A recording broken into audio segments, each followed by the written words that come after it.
C'est la dernière partie. Dans 5 minutes, je me tairai. 5 portails. Dans son livre, le père jésuite John O'Malley, sur le Concile Vatican II, le père jésuite souligne que parmi les thèmes récurrents du Concile, l'appel à la sainteté s'avère particulièrement important. Tous sont appelés à la sainteté et sont appelés à en rayonner aujourd'hui dans le monde. Tous sont envoyés pour témoigner dans le souffle de l'Esprit. Car je ne veux pas oublier l'Esprit Saint. Peut-être a-t-on pu penser que le Concile était très christologique et ecclésiologique. Dans une allocution, Paul VI, en 73, avait souligné qu'il fallait que se succède une étude nouvelle et un culte nouveau de l'Esprit Saint comme complément indispensable de l'enseignement du Concile. D'une certaine manière, il a été entendu. Dès le milieu des années 70, une floraison de mouvements et de communautés où, dans la communion la plus étroite, des prêtres, des consacrés, des laïcs se proposaient de témoigner des charismes reçus et de trouver l'élan des premières communautés chrétiennes sous l'impulsion de l'Esprit. Ce sont les communautés nouvelles qu'on a pu appeler et qui sont présentes dans le diocèse. Cette Pentecôte aussi, une autre. Je propose, alors que nous sommes sur le point de quitter la cathédrale, poussés par l'Esprit, habités par l'Esprit de sainteté, je propose de regarder les perspectives du diocèse à partir des 5 portails de la cathédrale, chacun sous le patronage d'un saint. Ces portails nous conduisent vers les rues de la ville, mais ils sont aussi portes d'entrée possibles pour tous les habitants, par l'échange que nous pouvons vivre avec eux. Au centre, le grand portail, le portail du seul saint, le Christ Jésus. Rassemblés par le Christ, habités par sa vie et son amour, les chrétiens sont invités à vivre sur leur lieu de vie la nouvelle évangélisation, tenant compte de ce que les gens qui traversent le parvis ne sont plus ceux d'il y a 50 ans. Quittant la cathédrale, c'est au témoignage de foi et de vie que nous sommes appelés par le Concile. Sans doute, l'Église peut parler par le magistère, mais il faut aussi le lien concret à des chrétiens qu'on a vus et rencontrés et qui nous donnent le désir de les rejoindre. Nous savons bien que notre parole de chrétien est mieux écoutée si elle s'appuie sur des exemples vivants. Les catéchumènes du diocèse m'en parlent dans leurs lettres. Quelle chance que chaque année une centaine d'adultes demandent le baptême. Comment sont-ils venus à la foi? Par quelle porte? Ils évoquent leurs conjoints, leurs enfants.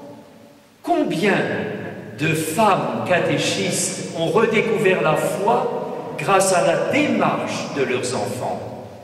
C'est un collègue de travail, c'est l'accueil d'un groupe, c'est le témoignage aussi, je voulais relever, d'élus locaux. Je veux relever ce témoignage d'élus locaux que j'entends parfois dans les visites pastorales au sujet du témoignage des chrétiens, quoi qu'en disent certaines interventions nationales. Je cite l'un d'entre eux. Vous savez, dans mon village, s'il n'y avait pas des chrétiens à se proposer, il n'y aurait pas de conseil municipal ou d'association de solidarité ou de quelqu'un qui aide pour le CCAS. Tout simplement parce qu'il y a beaucoup de gens aujourd'hui pour qui cela demande trop de temps. Je veux relever cela. Les chrétiens ne le disent pas, ils vivent ça dans la modestie. Mais quand même, tant de gens, grâce au Concile, se sont engagés dans le monde d'aujourd'hui et ont pris conscience que la foi chrétienne se vit au quotidien. Je me rappelle cette femme d'un de nos quartiers qui était reconnue pour être la catho de service. Oh, elle ne faisait pas de grands discours, mais elle était attentive à la vie de ses voisins. Elle ne cachait pas son lien à la paroisse, mais son accueil en a conduit plus d'un à demander à être baptisé. C'est ainsi, par des catéchumènes, que je l'ai découverte. La foi grandit quand elle se donne. Le deuxième portail, le portail Saint-Paul, l'apôtre des nations, celui qui s'est confronté aux cultures et aux religions de son temps et qui a annoncé l'Évangile. Je voudrais évoquer cette chose primordiale du dialogue avec les cultures et les autres religions, car nous sommes aujourd'hui dans une société plurireligieuse et pluriculturelle. Au moment où était inauguré le parvis à Saint-Nazaire, le passage Sainte-Croix ici à Nantes, Benoît XVI évoquait le parvis des gentils au retour d'une visite en Tchéquie. Je cite: « Je pense que l'Église, dit-il, devrait aujourd'hui ouvrir une sorte de parvis des gentils où les hommes puissent d'une certaine manière s'accrocher à Dieu sans le connaître et avant d'avoir trouvé l'accès à son mystère. » Je voudrais dire que cet été, près de 15 000 personnes ont fréquenté le parcours Questions d'hommes du passage Sainte-Croix. Questions d'hommes, c'est-à-dire les questions portées par tous les hommes de tous les temps, de toutes les cultures. Il faudrait évoquer aussi Tibériade, Afégréac et d'autres lieux dans le pays de Ré, parfois des lieux de dépôt ou de vente de livres, où des personnes rencontrent ou peuvent rencontrer des chrétiens et partager à l'occasion d'un événement leurs questions fondamentales. Je ne limite pas le dialogue de la foi et de la culture au monde artistique, je pense au monde intellectuel et scientifique, au monde des médias et de la communication. Je veux rappeler le travail fait par tous ces acteurs dans les services et les groupes diocésains. Je mets aussi sous le patronage de Saint Paul le dialogue interreligieux. Il faudrait pour cela évoquer deux textes importants du Concile Vatican II, celui sur la liberté religieuse et celui sur les religions non chrétiennes. Le Concile s'est référé à deux notions traditionnelles dans l'Église. Je dis bien traditionnelles, il ne les a pas inventées. Celle des semences du Verbe, dans le décret Ad Gentes, semences du Verbe évoquées par les pères de l'Église dans les premiers siècles, qui inspire l'action des hommes de bonne volonté par-delà la diversité des religions. Et semences du Verbe et celle du respect des consciences, qui ne saurait être forcée par une contrainte extérieure pour adhérer à une foi quelconque. Lors de la dernière visite ad limina que j'ai vécue il y a un mois à Rome, le cardinal Torrent nous a encouragés, nous évêques de France, à travailler dans ce domaine du dialogue interreligieux. Je pense à Nantes, au travail qui est fait, sans en cacher la difficulté, sans naïveté aucune, en étant profondément unis à nos frères et sœurs chrétiens d'Orient qui souffrent. Je crois qu'il nous faut entretenir ce dialogue avec les religions non chrétiennes, avec les représentants des religions non chrétiennes. Mais il y a 3 défis à relever. Le premier, c'est que pour dialoguer, il faut bien connaître sa propre identité. Qui sommes-nous? Quelle est notre foi à nous, chrétiens? Le deuxième défi, c'est celui de l'altérité. L'autre que j'ai en face de moi, d'une autre religion ou d'une autre culture, n'est pas nécessairement un ennemi. Enfin, le troisième défi, le défi du pluralisme, Dieu, nous le croyons, est présent dans les autres. Troisième portail, le portail de Saint-Pierre, qui préside le collège des apôtres, est chargé de l'unité dans l'Église.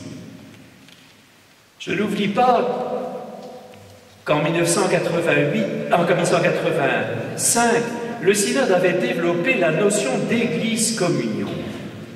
Cette église communion me donne bien des perspectives dans nos communautés chrétiennes d'abord, traversées par des sensibilités différentes, où travaillent ensemble des personnes diversement engagées dans l'Église. C'est le rôle des équipes et des conseils de promouvoir cette communion si nécessaire entre nous. Et je veux le dire, cette communion fraternelle est désirée bien au-delà de l'Église. On appelle cela le vivre ensemble. Je crois que nous, chrétiens, nous avons un rôle dans le monde actuel. Il y a dans notre monde une sorte de nostalgie, d'unité, de désir de communion. Je me souviens d'un jeune d'un quartier difficile, jeune jossiste, qui revenait d'un rassemblement national. Je lui demande « Qu'est-ce qui t'a marqué dans ce rassemblement ?» Il me dit « Ce qui m'a marqué, c'est qu'on ne s'est pas tapé dessus. » Pourquoi disait-il cela? Parce qu'il est difficile pour beaucoup de penser que la communion ou la fraternité est possible dans notre monde actuel. Face aux foules de solitude, aux foules où il y a parfois la violence, les chrétiens ont à témoigner de la possibilité de vivre ensemble. Et je veux souligner de ce point de vue-là l'enjeu des rassemblements dominicaux. Lorsque j'étais dans le diocèse de Beauvais, un maire communiste un jour m'avait rencontré. Je me plaignais peut-être un peu trop de ce qu'on était fragile. Il me dit, vous êtes les seuls. Alors il m'a dit, votre association, votre association est la seule à pouvoir réunir des gens si différents.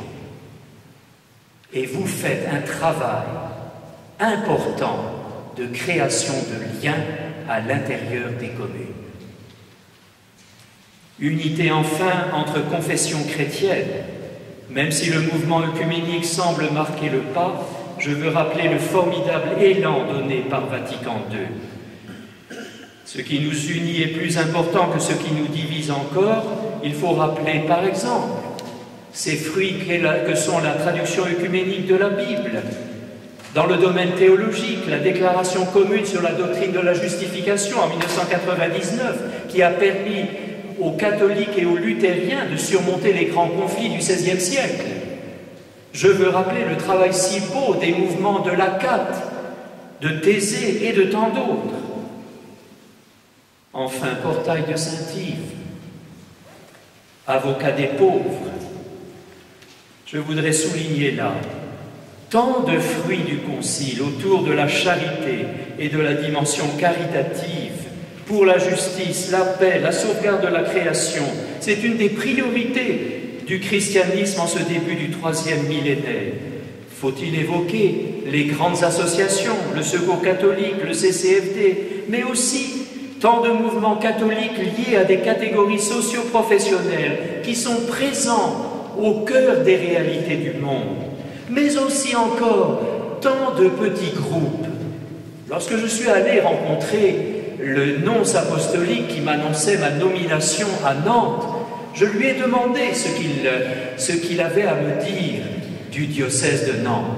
Alors il m'avait répondu, vous allez trouver à Nantes toutes les associations qui existent partout en France et toutes celles qui n'existent qu'à Nantes.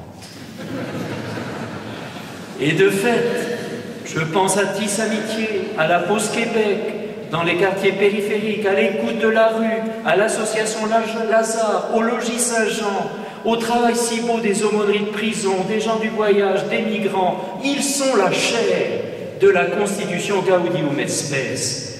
Il faut ajouter à cela la présence près des personnes malades, handicapées, âgées. Comment ne pas être touché par les plus de 700 personnes du diocèse liées aux aumôneries hospitalières? Et la démarche entreprise par les paroisses autour de Diaconia 2013. Et puis je termine, le portail des enfants nantais, des saints Rogatiens et Donatiens, deux frères de sang, que l'amitié va unir jusque dans le martyre. Je voudrais mettre sous leur patronage la pastorale familiale et la mission éducative de l'Église. Là encore, quel fruit dans la pastorale familiale.